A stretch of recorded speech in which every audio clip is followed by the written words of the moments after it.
Greetings, my name is Marty, and I'm currently a senior in college majoring in linguistics. My relationship with my parents has never been perfect. They were always okay, but their love and affection were lacking.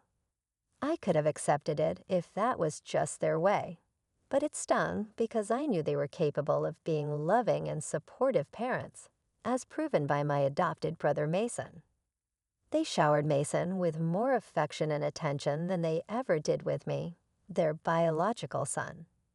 Don't get me wrong, I believe in giving an orphan child a loving home, but it's hard not to resent them for neglecting my emotional needs. Our differences became unbearable when I entered college. Mason was still in high school while I had to fend for myself, covering my tuition and living expenses at the mere age of 18. Facing substantial financial challenges, I reluctantly approached my parents for help, hoping for some support. However, they coldly refused, claiming I was old enough to provide for myself. They argued that the responsibility was to make me self-sufficient, having already cared for me until high school.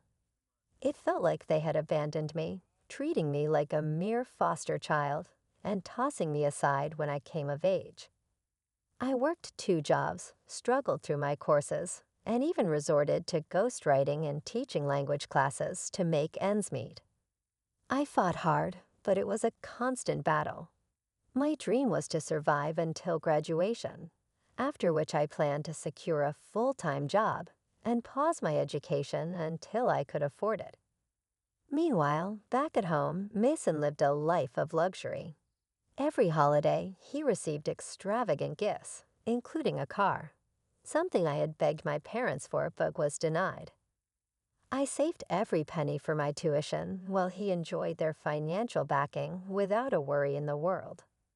This year, as Mason prepared for college, my parents not only paid his tuition but also covered all his expenses, from his dorm to his car's insurance. The disparity between their treatment of us was a harsh blow. I couldn't bear it any longer. Borrowing a friend's car, I drove home, finding their nonchalant attitude about the situation infuriating. When I unexpectedly appeared, my mother fainted with concern, but it was too little, too late. The resentment I felt towards my parents and the unfairness of their actions had reached its breaking point. I could have mistaken my mother's expression for concern, but it wasn't Thanksgiving or Christmas, and she had made it clear that those were the only times I was welcome in their home.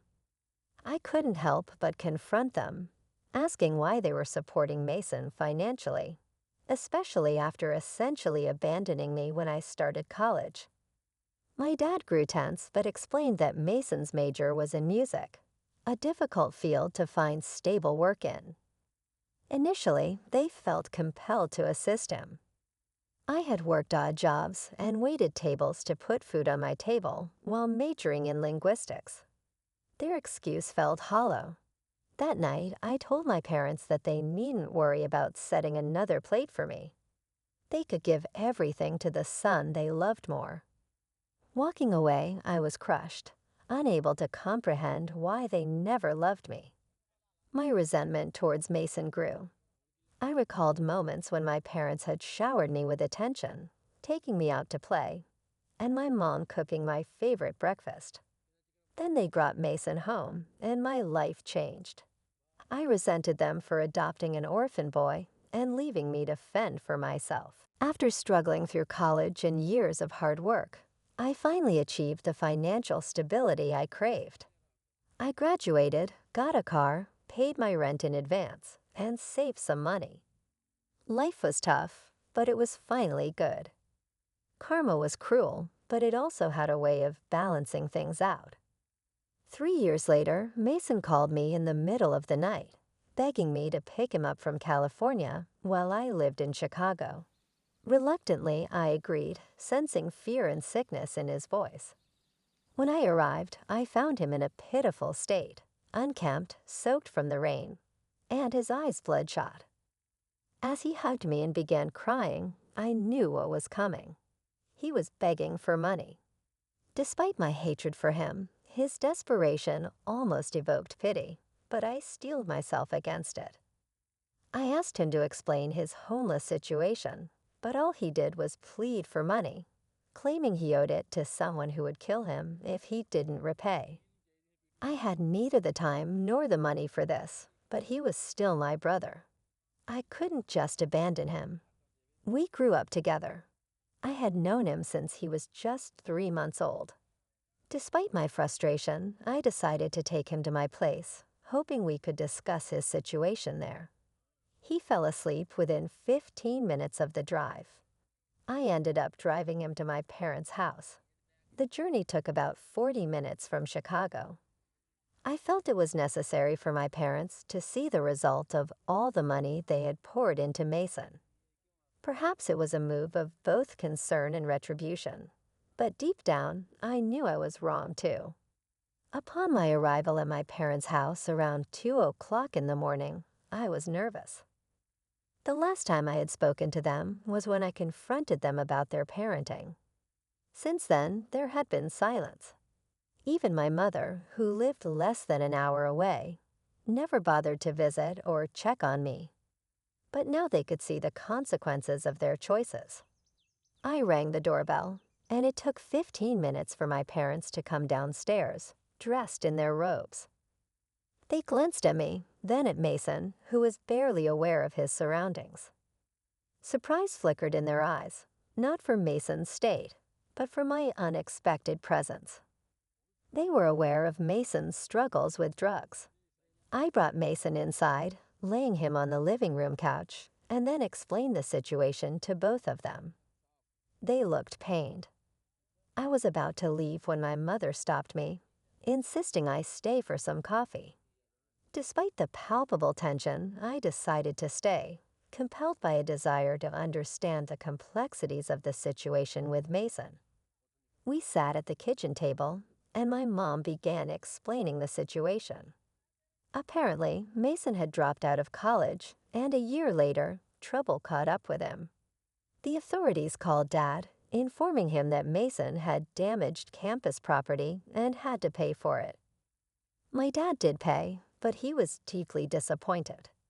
He confronted Mason, urging him to come home and enroll in a community college, at least completing his education before finding work. However, Mason refused and tried to sever ties. Then the worst happened. Some thugs came to our house, threatening my dad that they would harm Mason if their money wasn't returned.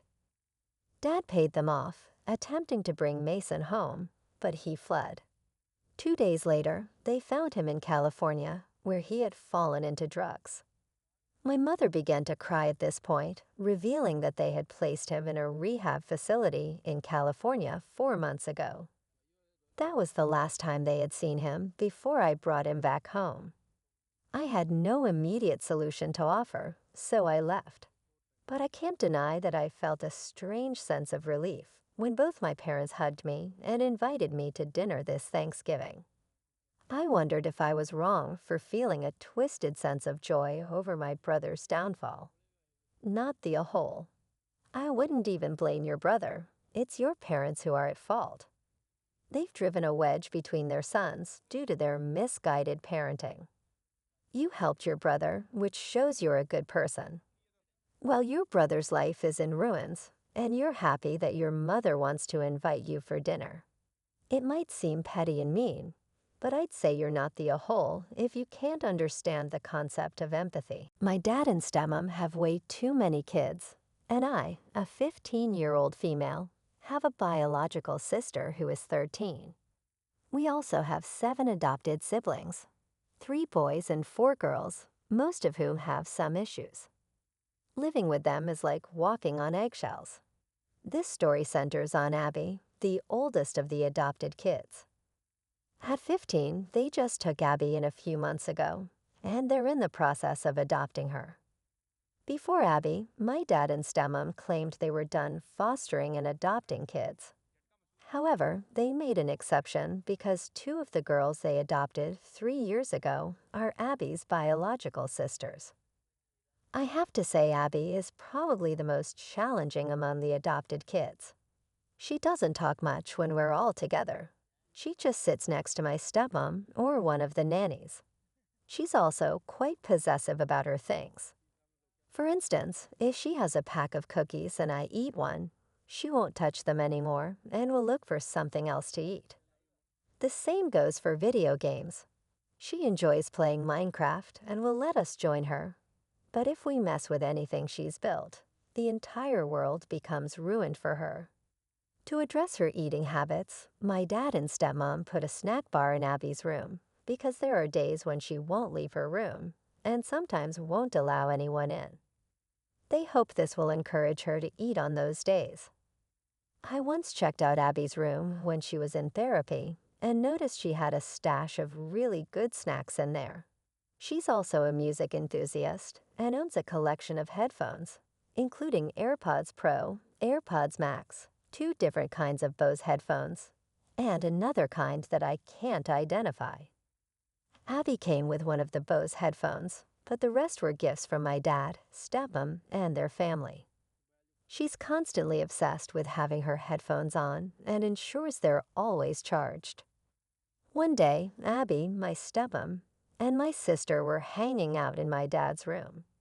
I needed headphones but couldn't find mine, so I ventured into Abby's strictly off-limits room, an area accessible only to my stepmom and one of the nannies. I borrowed her AirPods Max and grabbed a fruit roll-up and a bag of cookies from her snack bar. I intended to charge the headphones and return them once I was done using them. When Abby discovered someone had been in her room, she threw a tantrum. It took my stepmom and the nanny the entire day to calm her down. They eventually found out I had entered her room and tried to reprimand me. Shifting gears, my mother passed away last year, and we're nearing the end of the legal process in just a few weeks. Over the past 6 months, my husband has been eyeing a range of things that on a regular day, we definitely cannot afford. Normally, he'd have to use credit or save for weeks or even months. It's fine to wish for things or work towards treats, but he hasn't made an effort to save for these costly purchases. Instead, he's been pressuring me for updates on the legal process and asking how much longer it'll take. I've given him very little to no information because, at this point, things could still change significantly. Creditors might emerge, claiming money is owed, and so on. He's not the most responsible person with money. I've managed our finances full-time for the past 3 years because he has a history of sabotaging our financial goals and blowing our budgets. My plan is to use half of my inheritance to move our family into a house. I intend to save 40% to help my children in the future, for their graduations, college trips, or their first cars, and maintain a small emergency fund. This was something we couldn't do before because my husband kept giving money to his side of the family, depleting our accounts, and leading us to homelessness 3 separate times. I understand the importance of helping family, but it's difficult for me to grasp the idea of allowing my 3 children and wife to become homeless just because an adult family member can't be responsible enough to pay their own bills or stay out of legal trouble. I fear waking up one day to find out that every cent of my inheritance has been spent behind my back. I would like to open an account in my name and proceed with the plan I mentioned earlier. My husband has made it clear that he intends to spend the money on new vehicles, tech gadgets, and other items solely for himself, not for our children or to secure our family's future. When I discuss investing or saving for our children's future, he dismisses it, claiming life is too short for such considerations. His response is that our children should work for what they want when they become adults, which seems contradictory given his recent actions. I'm certain that if his parents pass away, we'll be responsible for paying off their debts and covering any unknown costs out of our own pockets. Financially speaking, I started my marriage completely debt-free, and I've worked hard for years to help my husband achieve the same status. However, in the past decade, he has paid off his parents' credit card and IRS debts. They live paycheck to paycheck and believe saving money is pointless. I'm not sure if I'm making the right choice, but I simply want my children to experience the same happy and stress-free childhood I had. Am I in the wrong here? Not the old seek legal advice to set everything up in a way that prevents him from having any claim to the money. Open a separate account without his name on it and avoid putting his name on the house deed. Regarding the debts of his parents, if you are in the U.S., you won't have to pay them. It comes out of their estate, and if there's no money in the estate, it doesn't come from your family's funds. You might consider lying to him about the amount and the timing, telling him it's a fraction of the true amount, and that it will take 2 years to receive. This would give you time to figure out how to safeguard the money from his impulsive spending. Consult the lawyer soon, as nothing prevents him from opening new credit cards and charging extravagant purchases with the intention to pay them off using your inheritance.